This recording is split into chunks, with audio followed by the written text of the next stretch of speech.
What's up, everybody? Thanks for stopping by the channel today. I had a request from one of my friends to do a review on the Springfield XDS 3.3, and I actually do like this little gun.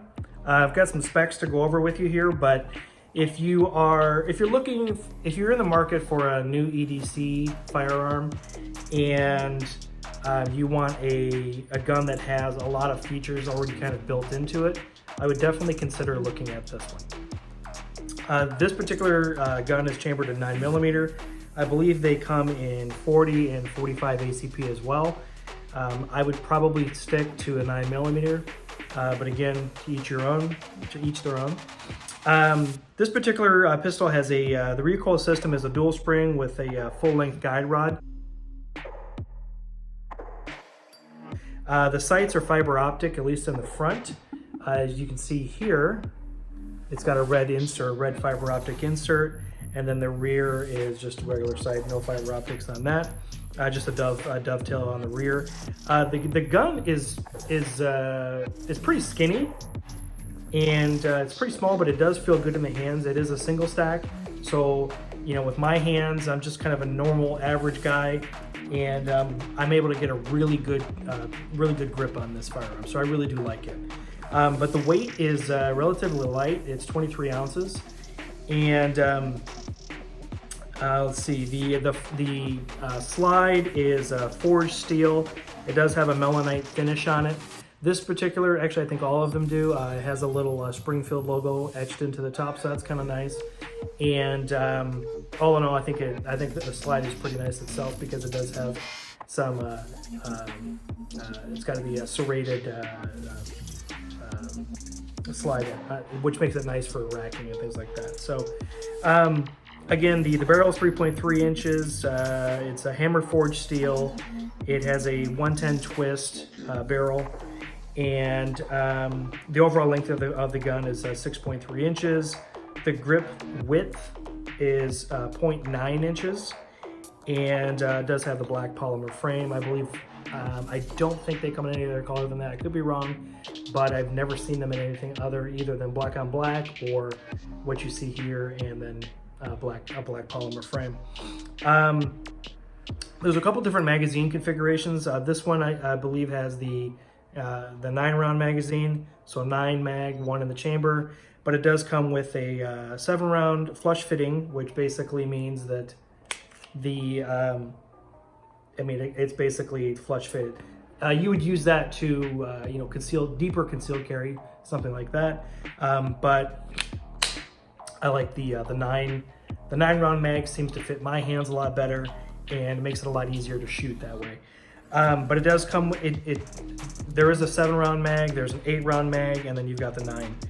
MSRP on this is around 500-ish. Depending on where you're located at, depending on what's available, you might find some prices somewhere in there.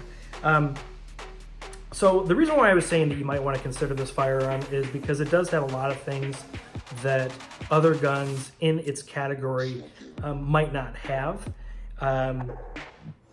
So again, the slide's nice. I like these. It just makes it a lot easier to manipulate the firearm, clear misfires and things like that. It does have the fiber optic sights, which not a lot of firearms have straight out of the box. Usually that's an upgraded option, so it's kind of nice that this comes with it. For those of you that like to carry a firearm with the safety, it doesn't have a normal safety like a 1911 does or something like that, but what it does have is it has a passive trigger safety, which is very similar to a Glock, but then it also has this guard safety back here, or the grip safety, sorry. The firearm will not fire unless this is engaged. So the trigger will not be able to pull back. Some people like this, some people don't. I think it's actually kind of nice for those individuals that just want that little bit of extra peace of mind. So you know what, it can't hurt. I've never heard of anybody having any issues with this, but I have heard of a couple of recalls with this firearm that I do want to tell you about. There is a recall, or there was a recall for a specific serial number of this firearm, and I believe it was the 9 and the 45 ACP that were impacted by that. I will, in the video description, I'll put in the serial numbers that you'll want to take a look at for that. But I believe that issue has been rectified, if I'm not mistaken. I could be wrong, so do your research on it, but again, I do know that there was a recall on that. And basically what the recall was is that, which is kind of a serious recall, is when you rack the slide upon reloading, at times a round could go off, which is kind of bad, especially when you're not expecting that. So that could be an issue. So definitely look at your serial numbers, which can be seen here on the bottom. And then I believe it's also etched here. And I think that's pretty much it. Oh, and it's also on the barrel as well. So look at those serial numbers, make sure that your gun is good. If it isn't, you definitely want to go ahead and process that recall. The other thing was, in that same recall is that you might get, I believe it was a, 2 rounds might go off simultaneous, basically one after another. I can never say that word. So again, pretty serious recall, so you do want to make sure that your piece is up to par. This particular gun is completely fine, and no issues with that recall. There's been another, I guess, issue that I've seen or I've heard about, and that is this particular firearm, especially a 9mm, had a issue with chambering hollow points, and specifically the Hornady critical defense or critical duty with the ballistics gel in the center. I have heard about it. I can tell you that I have never had an issue shooting this gun. I've never had any failures to feed, no misfires, no major issues really. And I would suspect that based on what I was reading, those failures to load were probably magazine related, or user error.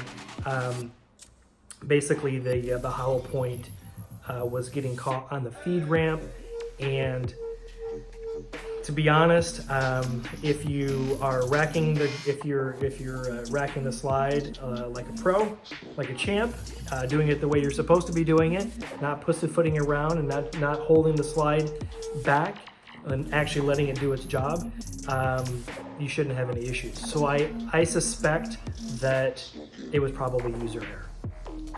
And I'm just basing that off of my own observation.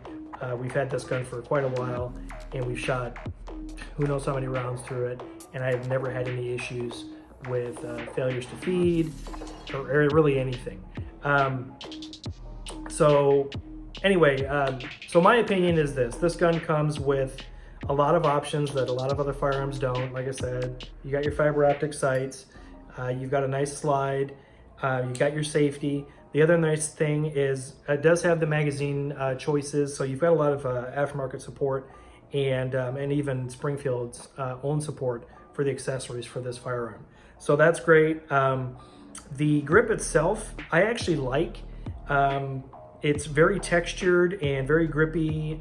Some people might not like it, but to be honest, most people that are buying Glocks, myself included, you are either sending it out to somebody or you're doing a stippling job yourself to make it more grippy.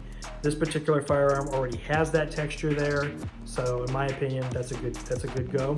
The other nice thing is that it comes with several different back straps, and also the matching piece for the magazine, so that you get a flush mount. That's really good because obviously you want the firearm to fit your hand, and this is just a great way to do that. So the only issue that I've experienced with this particular firearm is the mag release. The mag release is ambidextrous, so you've got one here and you've got another one here. This particular firearm, for whatever reason, it is very hard to drop that mag.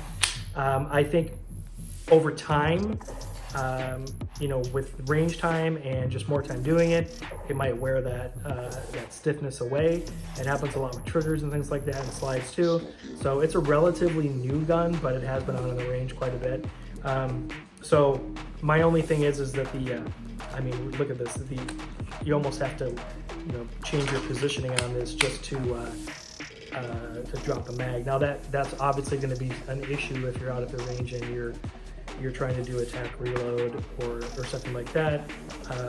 It is definitely going to slow you down. So the nice thing is though, if you can't use your thumb because maybe it's stuck on that side, you can always use your finger on this side. So whatever the best, whatever works for you. But again, it might not even impact your firearm. This particular firearm, just for whatever reason, just has a sticky mag release. But again, the overall ergonomics on this firearm are pretty awesome. I really do like it. I like shooting it. The recoil is, even with a short barrel and the gun being so light, our recoil is not unmanageable. I really do like the sight on this. You might have some issues depending on what kind of target you're using. If you have a orange or a yellow or a red target, that might be a problem because of the fiber optic here. But I do also believe that when you purchase this, you get 2 or 3 different color fiber optic inserts in here. So you can either go red, or I think you have a green, maybe an orange too. I can't recall. So anyway, some people prefer the red, some people prefer the green, whatever your choice is.